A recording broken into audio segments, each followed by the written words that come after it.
사우디 차세대 전투기 사업의 분위기가 흔들린 건 화려한 외교 문구 때문이 아니었습니다.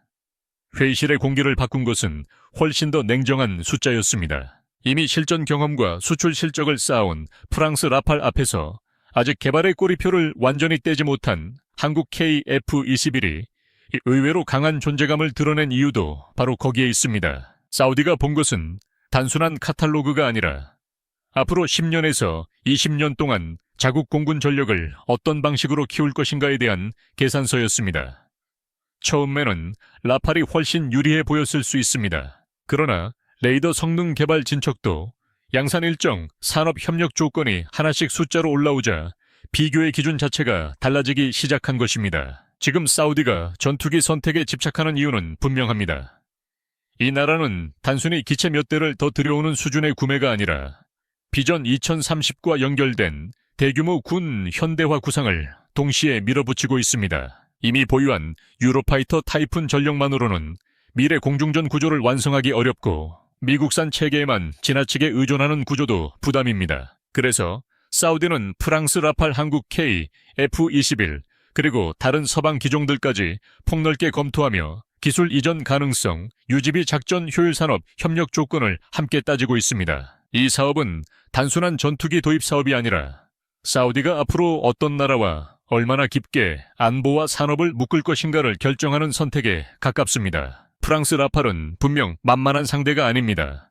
라팔의 가장 큰 무기는 이미 검증이 끝났다는 점입니다. 프랑스 공군과 해군에서 운용됐고 이집트, 인도, 카타르, 그리스, 크로아티아, 아랍에미리트, 인도네시아, 세르비아 등 여러 나라에 수출되며 실적을 쌓았습니다.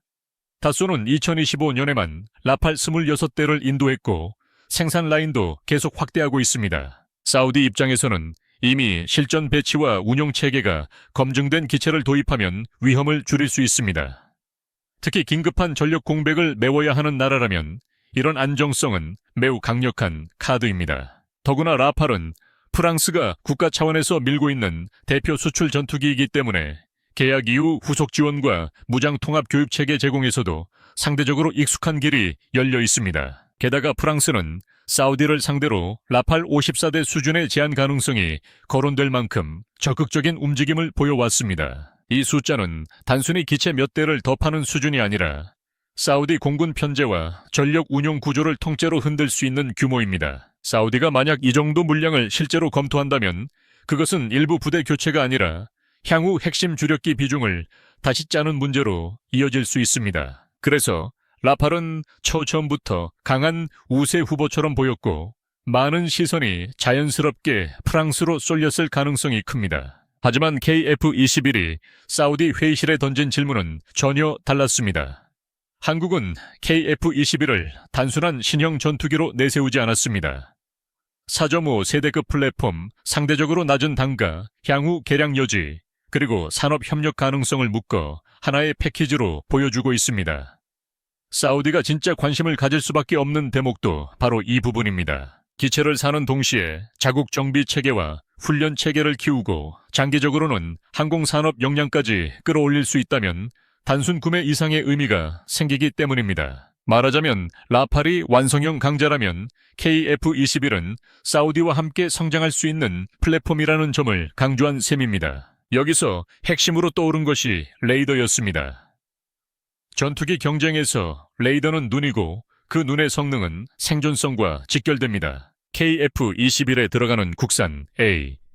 이 SA 레이더는 2025년 8월 한화 시스템이 초도 양산일 호기를 생산했다고 공개했습니다. 이 레이더는 약 1000개의 송수신 모듈을 기반으로 구성되며 목표 탐지 거리는 약 150km에서 200km 수준으로 알려졌고 동시에 약 20개 표적을 추적할 수 있는 능력을 목표로 개발됐습니다. 이 수치는 단순한 홍보 문구가 아니라 사우디처럼 넓은 공역을 감시하고 다층 위협에 대응해야 하는 국가에게는 매우 현실적인 판단 기준이 됩니다. 특히 장거리 탐지와 동시 추적 능력은 공대공 교전뿐 아니라 다수 표적이 동시에 밀려드는 복합 위협 상황에서 조종사가 얼마나 먼저 보고 먼저 쏠 수 있는지를 가르는 핵심 요소입니다. 더 중요한 것은 KF-21이 더 이상 종이 위의 개념기가 아니라는 사실입니다. KF-21은 2022년 7월 19일 첫 비행에 성공했고 이후 시험 비행을 거듭하며 개발 일정을 빠르게 소화했습니다. 2024년에는 마하 1.8 이상 속도 영역 검증이 거론됐고 2025년 4월에는 야간 공중급유 시험도 성공적으로 수행했습니다. 그리고 2026년 1월 초에는 체계 개발 단계의 비행 시험이 사실상 마무리됐다는 평가가 나왔습니다. 이어 2026년 3월에는 최초 양상이가 공개되며 KF-21이 실제 전력화 단계로 넘어가고 있음을 보여줬습니다. 사우디가 이 일정을 봤다면 적어도 이 기체를 단순한 미래형 시제품으로만 취급하기는 어려웠을 것입니다. 시험 비행에서 첫 비행 고속 비행 공중급유 양상이 공개까지 이어지는 흐름이 선명했기 때문입니다. 사우디가 특히 민감하게 보는 것은 기체 한 대의 성능만이 아닙니다. 얼마나 빨리 전력화할 수 있는지, 무장 통합은 어디까지 가능한지, 운용 유지비가 얼마나 들지, 자국 정비사와 조종사를 얼마나 빠르게 숙련시킬 수 있는지, 그리고 향후 블록 개량 때 자국 요구를 얼마나 반영할 수 있는지가 더 중요합니다.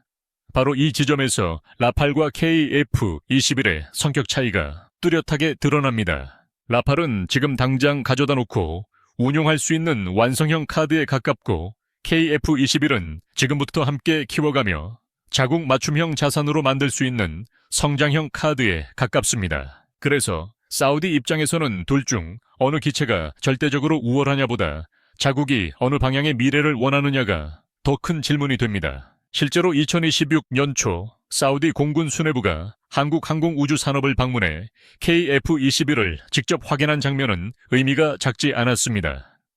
이것은 단순한 의전 방문으로 보기 어렵습니다. 사우디가 전투기 사업에서 가장 중요하게 여기는 것은 기체 그 자체보다도 장기 파트너가 될 수 있는 나라냐는 점입니다. 한국은 이미 지상 장비 방공체계 훈련체계 유지 정비 역량을 포함한 폭넓은 협력을 중동 국가들과 확대해 왔습니다. 즉 KF-21은 혼자 움직이는 기체가 아니라 한국 방산 생태계 전체를 앞선 제안으로 읽힐 수 있습니다. 전투기 한 기종만 놓고 가격을 비교하는 방식으로는 이 제안의 무게를 다 설명할 수 없는 이유도 여기에 있습니다. 여기서 사우디가 계산하는 또 하나의 변수는 시간입니다.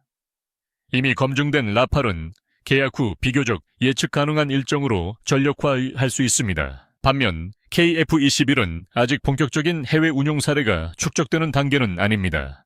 그러나 바로 그 점이 또 다른 의미를 가질 수도 있습니다. 사우디가 초기에 참여할 경우 향후 수출형 구성과 후속 개량 방향 지원 체계 설계에서 더 큰 발언권을 가질 수 있기 때문입니다. 다시 말해 늦게 들어가서 완성품을 사는 방식과 초기에 들어가서 성장을 함께 설계하는 방식 중 어느 쪽이 더 유리한지를 따지는 문제입니다. 그렇다면 왜 회의실 공기가 바뀌었다는 표현이 나오는가?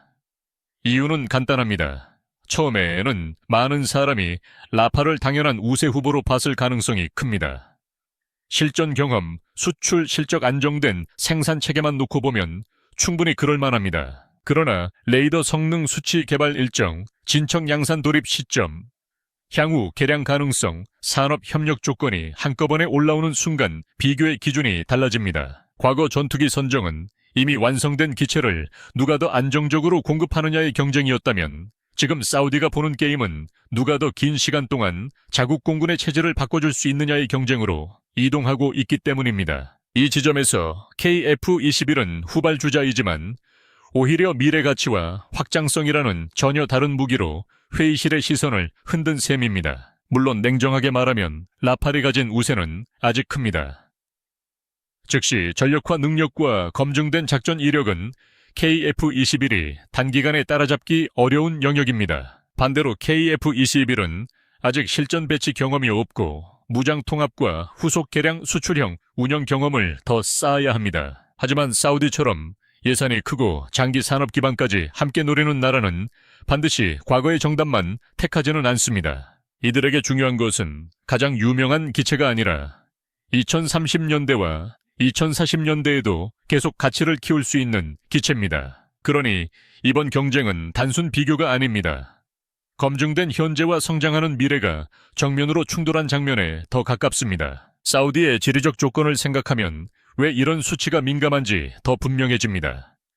사우디는 넓은 영토와 긴 해안선, 중요한 에너지 시설 복잡한 주변 안보 환경을 동시에 안고 있습니다. 이런 나라에 필요한 전투기는 단순히 빠른 기체가 아니라 먼 거리에서 먼저 표적을 잡고 여러 방향에서 들어오는 위협을 동시에 관리하며 장시간 채공과 연계 작전을 안정적으로 수행할 수 있는 기체입니다. 그래서 레이더 수치와 공중급유 시험, 양산 일정은 따로 떨어진 정보가 아니라 하나의 전력 패키지로 읽힙니다.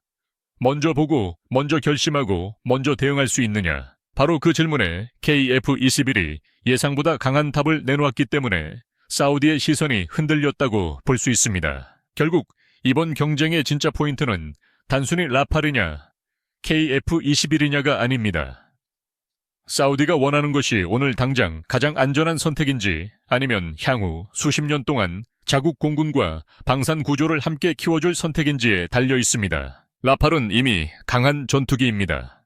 그러나 KF-21은 사우디 앞에서 다른 질문을 던지고 있습니다. 지금 가장 완성된 전투기를 고를 것인가? 아니면 지금부터 함께 키워 미래에 더 큰 자산이 될 전투기를 고를 것인가? 그리고 바로 그 질문이 던져지는 순간 회의실의 공기가 달라졌다는 말은 결코 과장이 아닐 수 있습니다.